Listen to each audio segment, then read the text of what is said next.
तो liquid solution में आपने एक चीज पढ़ा होगा कि जितने भी कॉलिगेटिव प्रॉपर्टी है वो नंबर ऑफ सॉल्यूट पार्टिकल पे डिपेंड करती है। ठीक है, कि जितना ज्यादा नंबर ऑफ सॉल्यूट पार्टिकल होंगे उतना ज्यादा कॉलिगेटिव प्रॉपर्टी सीपी का वैल्यू होगा। अभी मान लो सपोज करो कि आपने कोई कॉलिगेटिव प्रॉपर्टी कैलकुलेट किया, मान लो आरएलवीपी कैलकुलेट किया, relative lowering of vapour pressure, मान लो आपने elevation in boiling point calculate किया, आपने डिप्रेशन फ्रीजिंग पॉइंट कैलकुलेट किया, या आपने ऑस्मोटिक प्रेशर कैलकुलेट किया, लेकिन एक्सपेरिमेंटली जब आपने वैल्यू निकाला तो उसका वैल्यू कुछ और आ रहा है। मतलब जो कॉलिगेटिव प्रॉपर्टी आपने थ्योरेटिकली जो कैलकुलेट किया है वो प्रैक्टिकली जो है वो सेम नहीं आ रहा। मतलब ऑब्जर्व वैल्यू जो है वो थ्योरेटिकल वैल्यू के बराबर नहीं आ रहा, मतलब कैलकुलेटेड के बराबर नहीं आ रहा है। इसका मतलब क्या है कि वहां कुछ ना कुछ गड़बड़ हुआ है।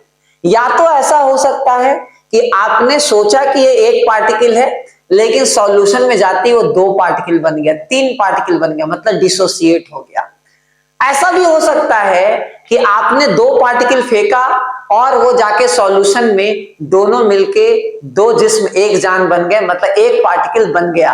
ठीक है, तो ऐसा हो सकता है कि उस केस में भी क्या हुआ, आपने सोचा था 2 बट निकला 1, तो कॉलिगेटिव प्रॉपर्टी वहां भी चेंज हो गया। तो वहां इसका मतलब क्या हुआ, एसोसिएशन हुआ है।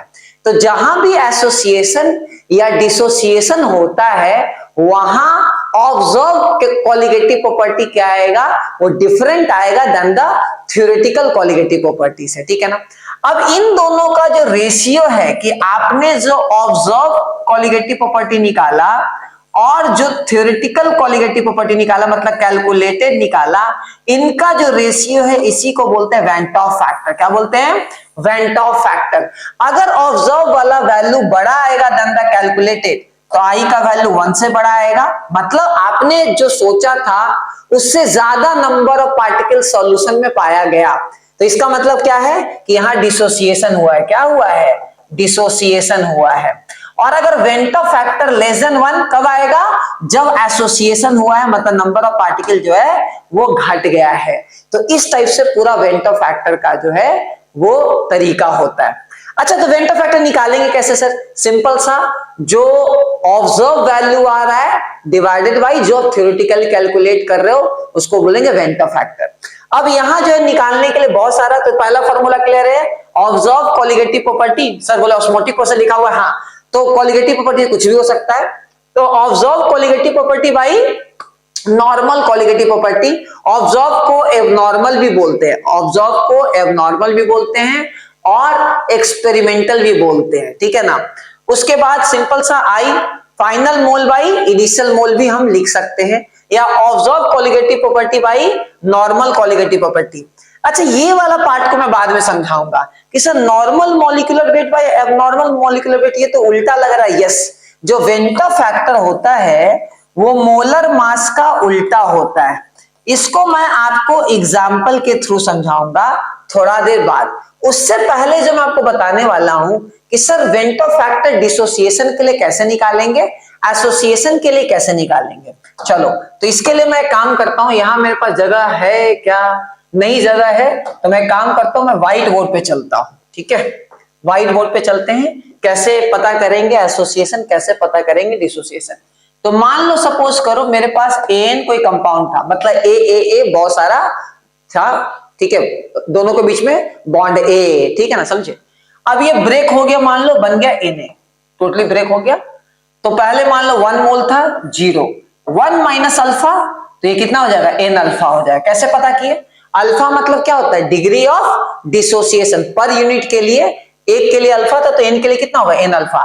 वेंटो फैक्टर कैसे निकालेंगे, final mole by initial mole, ये हम लोग का वेंटो फैक्टर का फॉर्मूला होगा। फाइनल मोल क्या है, 1 minus alpha plus n alpha divided by 1, तो ये क्या हो जाएगा, 1 plus n minus 1 into alpha. N यहां क्या है, कितने पार्ट में वो टूट रहा है, और अल्फा क्या है, डिग्री ऑफ डिसोसिएशन। जैसे मान लो NaCl है, तो NaCl में n का वैल्यू कितना होगा, 2 होगा, तो वेंटर फैक्टर कितना आ जाएगा अगर 100% डिसोसिएशन होगा तो वेंटर फैक्टर भी 2 हो जाएगा। कैसे निकालेंगे? 1 + 2 - 1 इंटू अल्फा का वैल्यू 1 दैट इज 2 निकल के आ जाएगा। अब मान लो सपोज करो किसी ने बोला सर मेरा अल्फा का वैल्यू 60% है, तब वेंटर फैक्टर क्या हो इस केस में? 1 + 2 - 1 इंटू 0.6 दैट इज 1.6। ये मेरा वेंटर फैक्टर निकल के आ जाएगा। तो अगर 100% डिसोसिएशन है तो क्या आ जाएगा? वेंटर फैक्टर जो है जितना नंबर ऑफ आयंस होंगे उतना उसका वेंटर फैक्टर होगा। अब मान लो किसी ने बोला सर मुझे और मजा चाहिए, मान लो Al2SO4 है, अगर अल्फा का वैल्यू 100% है तो वेंटर फैक्टर कितना हो जाएगा? 5 हो जाएगा। कैसे निकालेंगे? 1 प्लस, क्योंकि 2 एल्युमिनियम टूटेगा 3 सल्फेट टूटेगा, तो 5 - 1 इंटू 1 कितना आ जाएगा? 5 आ जाएगा। बोलेगा सर अल्फा का वैल्यू मेरा 60% है, कैसे निकालोगे? 1 + 5 - 1 इंटू कितना? 0.6 कितना निकल के आ जाएगा? 1 + 2.4 तो 3.4 निकल के आ जाएगा, 5 नहीं रहेगा। ऐसे करके हम लोग वेंटर फैक्टर कैलकुलेट करते हैं। मान लो किसी ने बोला सर मेरे पास कंपाउंड है K4FeCN6। अभी देखो आपको पता है कोऑर्डिनेशन कंपाउंड है, तो यहाँ 4 पोटेशियम होगा और पूरा ये एक कोऑर्डिनेशन स्फीयर मतलब एक सिंगल पार्टिकल की तरह ट्रीट होगा, तो यहाँ वेंटर फैक्टर कितना हो जाएगा? 5 हो जाएगा। ये आपको अच्छे से याद होना चाहिए कि कितने पार्ट में वो ब्रेक हो रहा है, उसके अकॉर्डिंगली वेंटर फैक्टर आएगा। मान लो ग्लूकोज है, यूरिया है, ये सब कभी टूटता नहीं है, तो इसका वेंटर फैक्टर 1 लेंगे। अब ऐसा हो सकता था कि पानी में डाले दोनों जुड़ गया, डाइमर बना लिया, पानी में डाले 3 मॉलिक्यूल जुड़ गया, ट्राइमर हो गया, पानी में डाले 4 हो गया, टेट्रामेराइज हो गया। ठीक है, तो मान लो सपोज करो मेरे पास n पार्टिकल था, अब वो जुड़ के an बन गया, सिंगल कंपाउंड बन गया 1 0 1 माइनस अल्फा बाई n। पूछो क्यों? n पार्टिकल के लिए अल्फा, तो एक पार्टिकल के लिए इसका स्टोइकोमेट्रिक कोएफिशिएंट, इसका मोल दिख रहा है ना 1, तो अल्फा बाई n हो जाएगा। वेंटर फैक्टर कैसे निकालेंगे? फाइनल मोल बाई इनिशियल मोल, तो 1 + 1 बाई n - 1 इंटू अल्फा। अब यहाँ n क्या है? अगर n का वैल्यू 2 किसके लिए? डाइमर के लिए होगा। किसके लिए होगा? डाइमर के लिए। n का वैल्यू 3 टाइमर के लिए, ट्राइमर के लिए बोल लो, ठीक है। अच्छा, n का वैल्यू 4 टेट्रामेराइज, ठीक है, क्लियर है।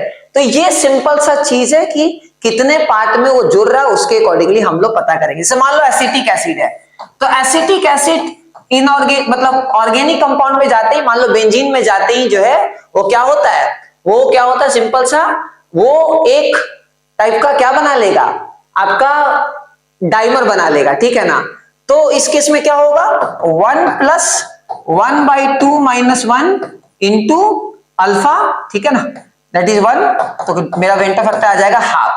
ठीक है, तो ये आइडिया होना चाहिए बच्चों की एसोसिएशन के केस में ये वाला फॉर्मूला लगाना है वेंटर फैक्टर का, और डिसोसिएशन के केस में जो है वो ये वाला लगाना है। और जब नहीं टूटेगा कुछ नहीं होगा, यूरिया ग्लूकोज, इसके लिए वेंटर फैक्टर 1 रहेगा। अब सारा कोलिगेटिव प्रॉपर्टी चेंज कैसे हो जाएगा? सिंपल सा, जो चीज आप पढ़ते थे P0 - P/P0 XV के बराबर, अब तुम्हारा क्या हो जाएगा?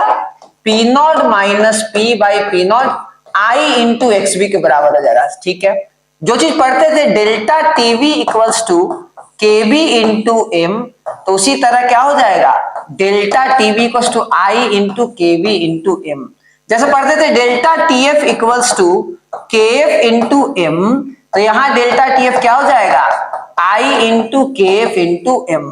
यहां पाई = CRT पढ़ते तो ऑस्मोटिक प्रेशर, यहां पाई = ICRT हो जाएगा।